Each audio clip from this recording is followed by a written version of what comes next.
Right now, New Jersey Governor-elect Mikey Sherrill. She currently represents the state's 11th district in Congress. Mikey, congratulations, Governor-elect.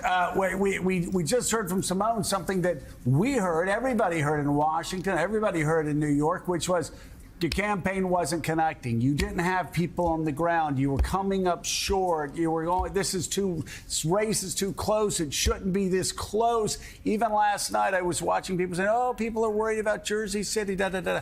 So let me ask you, other than, you deserve, big old heap in the Schadenfreude, but let me ask you, why was this the one race that the pollsters and all the smart people in Washington and in media got wrong? Why was it such a massive landslide and that wasn't showing up a day or two before the election?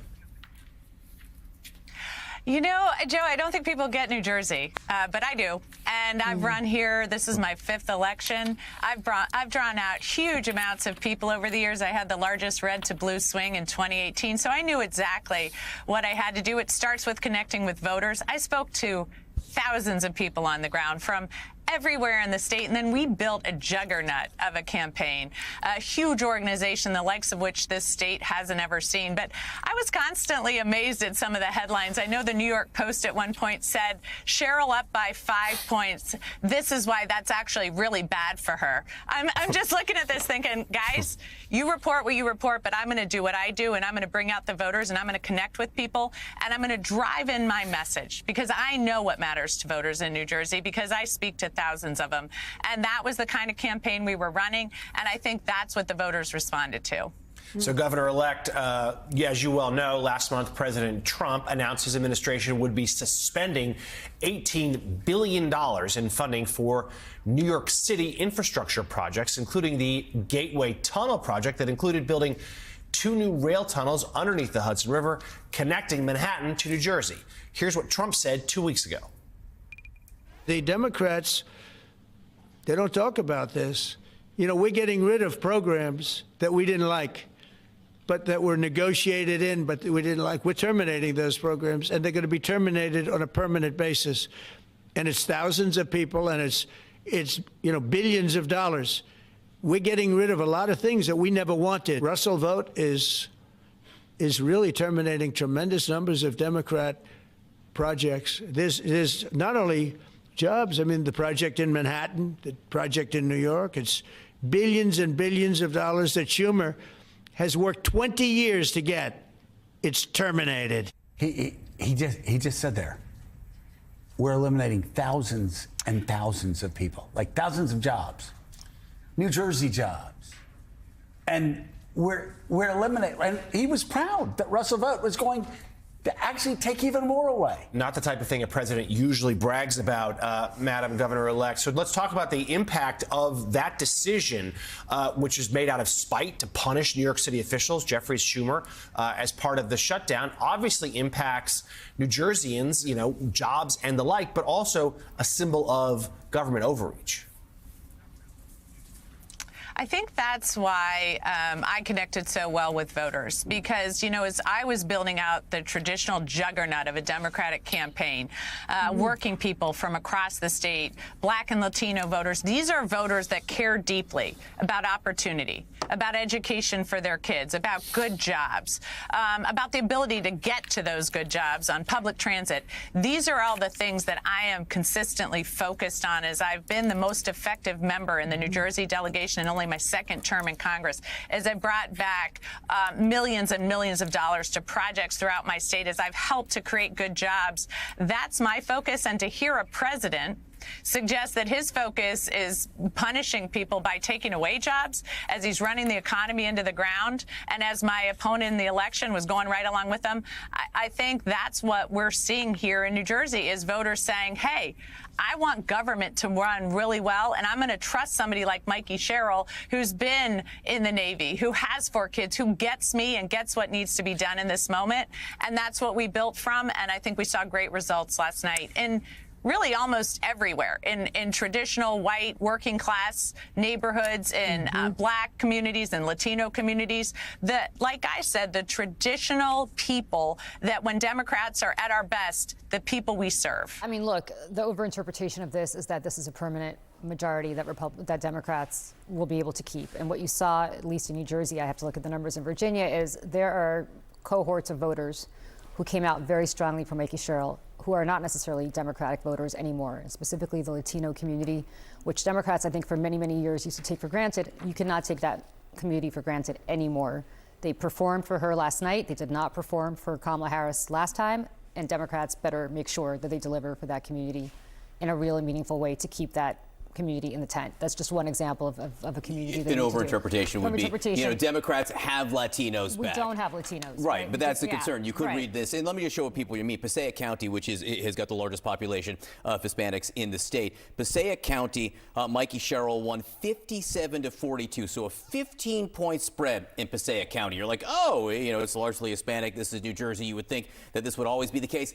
Donald Trump won this county by about 3 points just last year. So Mike Duhame, again, overinterpret these results. I grew up in Passaic County, so I know that area very well. I think the overinterpretation is Democrats looking at this and saying, oh, we're going to sweep everything next year. We're going to get back the U.S. Senate. We're going to win back all these governor's races. I think in reality, what you learned last night was where Donald Trump is strong is unique to him. He has some downside, certainly, and we saw that last night. But I think the overinterpretation would be, hey, we're going to sail forward, whether we have a socialist in New York or more centrist candidates in New Jersey and Virginia. I think you really have to look state by state and district by district. So what's the underinterpretation, though? Because maybe the White House is waking up and saying, this isn't our problem. We just had weak candidates in this state. Yeah, the underinterpretation is when you lose by double digits in both these states, it certainly says something. When Republicans have won New Jersey in the past and Virginia, 2009 presaged a big year for Republicans in 2010, 1993 presaged 1994, Republicans taking back the House.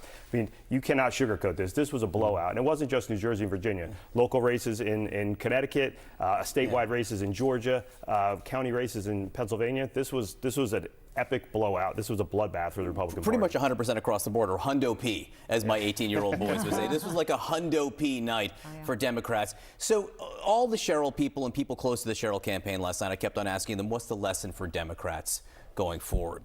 And what they said is, look at the combination that we ran on.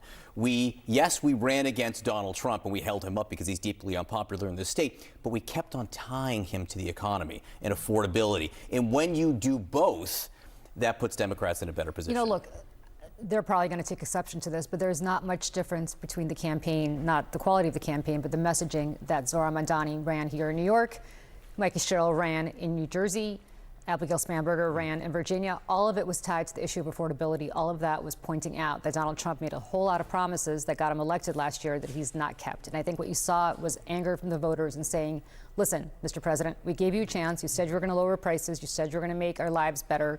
And the reality is we're struggling more than ever. And so that's the kind of message that I think you see both from somebody like Zohran Mamdani and Abigail Spanberger and Mikey Sherrill, who probably don't think they have much in common with each other. At least the two governors don't think they have much in common with the mayor of New York. But the reality is very much laser focused, as Mike pointed out, on the economy, on an affordability message. If I were the Republicans today, I would take very, very, very strong heed of that. And I would say we need to deliver quickly, because if we don't deliver, we control everything. And that's not going to bode well for us next year. I think Democrats nominated a centrist in New Jersey who ran on a bio that stuck her squarely in the center of the electorate. She did not fall into the trap of going too far to the left on these progressive issues. And when you basically can stay in the center or center left as a Democrat in a blue state, you're going to win. If you get caricatured as a far left Democrat, you can lose even a blue state. But I think the Sherrill campaign did a very good job of keeping her centered, not going too far to the left, and letting Donald Trump essentially motivate both sides. But in New Jersey, there's a lot more Democrats than Republicans. 10 seconds each. We're a year minus 1 day for the midterms. If you're a Republican this morning, how nervous are you? I look at it and say, hey, get prepared to lose the House unless some crazy redistricting. We probably keep the Senate because of the map, but you should be worried.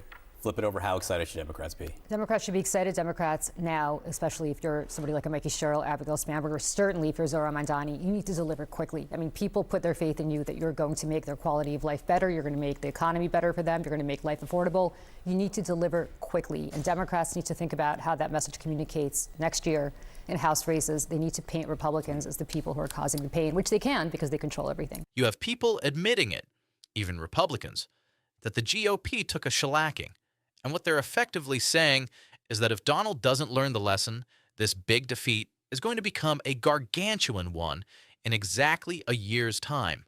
This should be a warning to Trump that his policies failed. His policies failed, and he has also disassociated himself from the reason he originally won, because he did win the last election, right?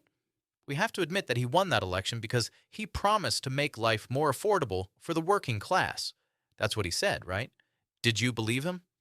Number. Did I believe him? Heck no. But slightly more people believed him than believed Harris's vision, unfortunately, and so he won. And then what did he do? He used tariffs and amped things up. And in addition to that, he cut a lot of programs that benefited the 99% and laid off many public workers, while giving big tax cuts and other breaks to the rich, wealthy, and well-connected. What he did was effectively accelerate the price concerns people had under Biden, concerns that were starting to get better. Prices weren't falling, but the rate of inflation was decreasing under Biden. Trump screwed all of that up with his tariffs, and on top of that, he increased inequality by laying off workers, destroying industries, and then heading down to Mar-a-Lago to give tax breaks to all of his buddies. He didn't enforce any white-collar crime either. So now, as CoffeeZilla, the famous investigative YouTuber, says, if you're rich enough and you're not screwing someone richer than you, crime is legal under Trump. And so voters are saying, I don't want this. They've moved to the Democrats, partially because they like what the Democrats are saying, but also because it's a classic throw the bums out moment. And right now, the bums are MAGA.